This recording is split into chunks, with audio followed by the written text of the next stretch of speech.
Hi there, folks. Welcome back to the Short and Stout Guys. We are the Short and Stout Guys. I'm Terry. I'm Daniel. Hey, Daniel, I brought props today. Oh, wow. You brought props. I brought props. This is a photo album, kind of like a scrapbook that my wife had from back in 1991. That doesn't look like a Universal scrapbook. No, it's not. It's a Disney. Isn't that weird? Yeah, we used to be hardcore Disney people. Back before Disney kind of went crazy. But in this Disney scrapbook is something that's very unique. I was just going through this the other day, and I came across, well, let me just show you. Okay. I came across this right here. It's $1 with Mickey's face on it. It is. It's $1 with Mickey's face on it. Back in, when we were there in 1991, Disney still had what is called the Disney Dollar Program.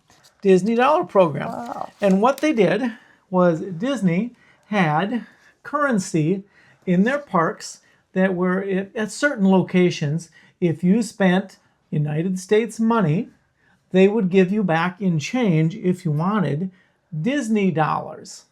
Okay, they had at that time, I believe, a 1 or a 5 you could get back. I think Mickey was on the 1 and Goofy was on the 5. Which is kind of amazing. Later on, I believe they had a few different denominations. They might have had like a 10 and maybe a 50 at one point, but I think that was about it. And then they had different characters on them, but the main one is Mickey on the 1. Okay, makes sense. Yeah, this was a program they started way back in 1987, and they discontinued it in 2014. So they are no longer making these. They no longer make the dollars. However, they will still accept them. If you have them and you decide you don't want to keep it as a memento, you can take them and you can spend them at any Disney park in the United States. I think you can also spend them at some of the islands Disney has and goes to on cruises. I'm not positive about that, but I believe that you can. But you can still spend them there, and they will give you $1. Like if I have a Disney dollar, I'll get $1 for this. If I have a 5, they'll give me $5 for it. Oh, okay. Now, these are also highly sought after by collectors. And if you go to places like eBay, or if you go to any of the Disney collectible stores, they sell for quite a bit higher. Oh, so what's stopping someone from like photocopying these? Well, is there a number that shows you, oh, these are all the same ones? Or yeah, Disney actually used some of the same money protecting systems that they used for American money that was printed back in the 80s. They've got what is called micro printing, where if you look at it really close under a microscope or under a special device, you can see the micro printing. Each one has an individual, but an ID number aligns with each bill. There's several different things that they use. Not like our money is today, where they've got like little strips in them and stuff. They also have some reflective inks on them in different places. But anyway, they did have some systems in place. So that's a good point. Well, good. Yeah. So did they ever explain why they stopped printing them? You know, I tried to find out why they did, and I don't know if counterfeiting methods just got so good that they or maybe it got too expensive. It could be that just if they wanted to upgrade to the same protective systems they use in American currency today, it would not have been worthwhile for them. But what they were hoping people would do is spend money, get back some Disney dollars, and then just decide, you know, I'm just going to keep it as a souvenir, which is kind of like what we did. And I think that actually paid off to be a pretty good moneymaker for them. Now, this is just one of our many scrapbooks. We have so many scrapbooks in this house. My wife loves scrapbooking almost, I'm going to leave it here, almost as much as she loves decorating for Christmas and other holidays, right? So you may ask yourself, well, so if Disney was printing their own money, was Universal doing anything like that? And the answer is yes. And Universal still does it today. They just do it in a little bit different way. Daniel and I are going to go to the theme park, and we're going to go to Universal Studios. We're going to go to the Universal Studios portion of the Harry Potter Wizarding World, the Diagon Alley area. We're going to go to a special place there called the Money Exchange and see if we can get some of the wizarding currency, I guess it would be called, from the money exchange. While we're there, I can also ask the person there how to explain this weird coin system that they got. Okay. And then we'll come back and we'll talk about it. All right, we're heading into the Harry Potter area. Cold or not, it is still busy. Lots of folks here. Sure, we're going to see a lot of folks inside as well. Get ready to film to cue the fishy smell. Going through the brick wall. Yeah. There it is, the broken brick wall. We're going through.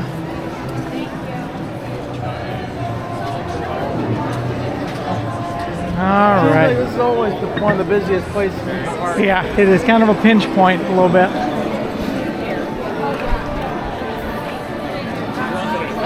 Pardon me.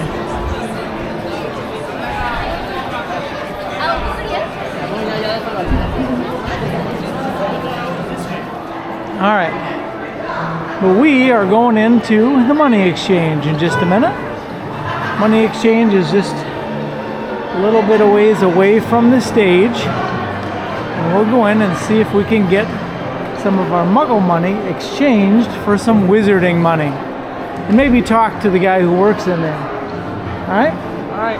Okay, let's head on in.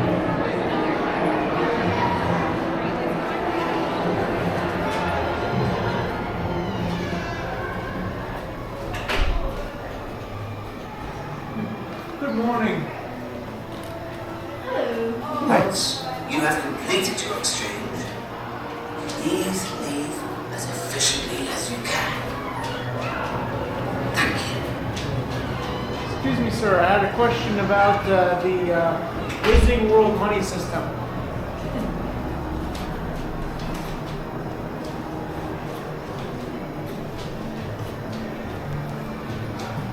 Is he answering questions today, ma'am? Sometimes he does, sometimes he doesn't. He mostly speaks randomly. Okay. Yeah, so Look what they have now. Oh, they have coins over here now. Look at that. They have the coins for $35. Very good. Please have your muggle money ready to exchange before you step up to a teller. Sir, sir, can you explain the difference between the coins? these days it's getting less and less. Okay. You know, so All right. once in a while he would surprise us. Okay. Yeah. Welcome. Hello, sir. Do you think you could explain how wizarding money works to us?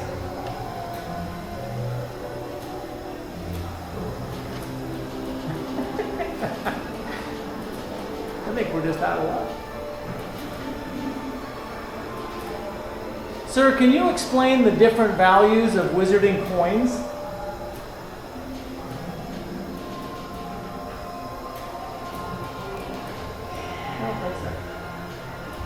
Very busy. Hi there. Are you able to explain the different kinds of wizard coins for us? Here at the Gringotts Money Exchange, you may exchange Muggle currency for an official Gringotts banknote, redeemable at many establishments in the Wizarding world. Gringotts banknotes can be purchased for 10 or 20 Muggle dollars.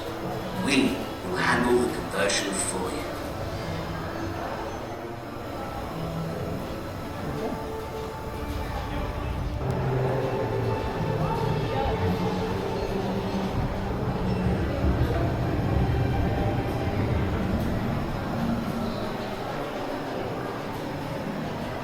Good evening, sir. Welcome to the Gringotts Money Exchange. You know, I'm a little confused by the wizard money system. Can you explain that for me?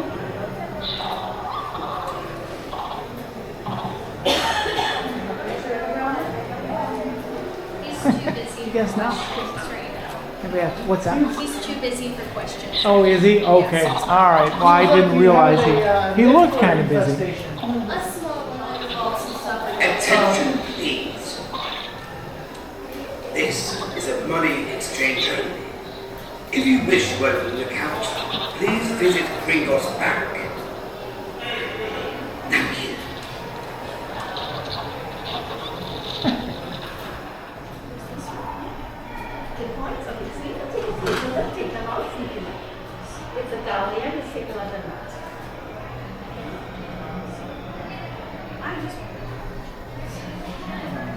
He's just hard at it. Yeah, they don't sell that. I want to be able to stack all my money onto a pile and stand Yeah. on it and look down at all the people who are Oh my goodness gracious. just Standing on all the coins. That is pretty amazing.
Here to open an account?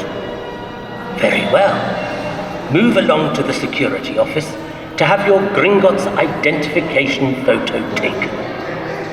Then, proceed to the large office at the end of the corridor, where an assistant will prepare you for your first visit to the vaults.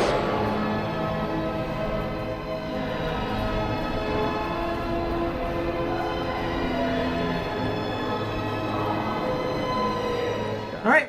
So we had kind of a fun time going to the Wizarding World, the Diagon Alley area there at Universal Studios, and going to the money exchange. Now, I have to be honest, I was very disappointed because the Goblin, you know, there are lots of goblins in Gringotts Bank, and they're there, you know, lots of doing the bookworks on the side when you go into the ride. And there's, of course, a goblin who greets you and tell you if you want to open an account, you have to go to a special place to get your security clearance and all that. But if you go to the money exchange, there's also a goblin there that used to answer your questions about Wizarding World currency. So they would be able to explain all these coin things to us, right? Right. So you've got some coins that came from the Wizarding World. There is 3 different coins you can get there. You have to buy them as a set, and I believe a set of them is $35. Right. The big one is the what? This is the galleon. The galleon. Okay.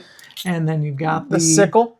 the sickle, and then the smallest one looks like a penny. It's a nut. A nut, a KNUT or something Yeah. like that, right? Yep. Now, you cannot spend those in the Wizarding World. No, those are just collector's items. They're just collector's items. You cannot spend them. They will not give you those back in change. You can buy gold bars in the money exchange. You can't do any exchanging with those either. No. And I got to tell you, the place is overrun with nifflers. I would be very nervous banking somewhere where there's so many little creatures running around that would be willing to steal your money. But anyway, what we did bring home with us is we brought home some Gringotts money certificates. They come in this little sleeve, just like that. All right. And it is a printed certificate. Now this one happens to be a 20. Okay. Okay. What's kind of cool about it, and I'm not exactly sure how we're going to be able to show you this, but one of their security features is, and I don't know if you can see this, but there are little keys. There are little keys on the note, on the front and the back. There's also an embossing that they do, a hand stamping of each bill. One cool thing about the bills, and we'll try to do this with the camera later, but they're heat sensitive. So if I'm placing my thumb on the keys and I leave it there for a while, the keys will kind of disappear, or they will get kind of fuzzy, so you can't see them very well. And then as it cools off, the keys will return. But we'll see if we can get a little better video of that. This is a 20. They come in two denominations, the 20 or the 10. And they're a little bit different color, at least these two were, that they gave me. There's the 20 and there's the 10. They both have the feature, okay, you can see the keys on there. If I put my hand on there and just leave it for a little while, the keys heat up and then they kind of disappear. So it's kind of a heat sensitive ink, which is kind of fun. So anyway, it's a way that you can bring some of the Wizarding World cash home with you, similar to the way that Disney used to do it with their Disney dollars, but it's a little different form. Obviously, this would be used as a gift certificate. You can spend it anywhere you want in the Universal Parks, Island of Adventure, Universal Studios.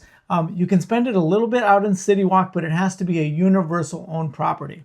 So you may not be able to spend it at a restaurant unless it's owned by Universal Studios. So anyway, kind of fun. Again, I was really disappointed. Used to be able to go into the money exchange and you would say, excuse me, can you explain the money system here in the Wizarding World? And he would go, well, absolutely. And then he would go into explaining the coins and kind of how that works. Now, at least the last 3 or 4 times that we've been in there, we always love to stop in and see the Goblin. Last few times we've been in there, he just kind of every so often will start talking, but he doesn't directly answer questions. No. So generally the person working behind the desk will tell us that he's just too busy to answer questions right now, but he may eventually to visit with you, they say, but not necessarily answering questions. But there's other videos online you could look up where he is directly responding, much in the same way that a Google Doc or there are other... Alexa, that's what it Alexa, is. Yeah, where they'll answer your questions. Okay, Google, what time is it? It's 6:21 p.m. Thank you. And normally the Goblin might do that exact same thing. He might just answer you back whatever question you had. So anyway, still kind of fun. I'm guessing that eventually we'll take these back in and we'll spend them, but you do get to keep the little folder that it came in, so you kind of have a little free souvenir in that way. And these are worth, it didn't cost me any tax, so if I bought a 20, I spent exactly 20 American dollars for it. If I bought a 10, I spent exactly 10 American dollars for it. So anyway, kind of fun, a little piece of the Wizarding World that you can bring home with you and show to people, or if you're going to go to the park, it'd be kind of fun to have some of these to give to the kids that they could spend in the park and have Wizarding World money with them. And anyway, kind of a fun little thing. Hopefully you enjoyed that and learned a little bit about the parks printing their own money, sort of. Anyway, we hope to see you next time here on the Short and Stout Guys channel. Again, I'm Terry. I'm Daniel. Take care.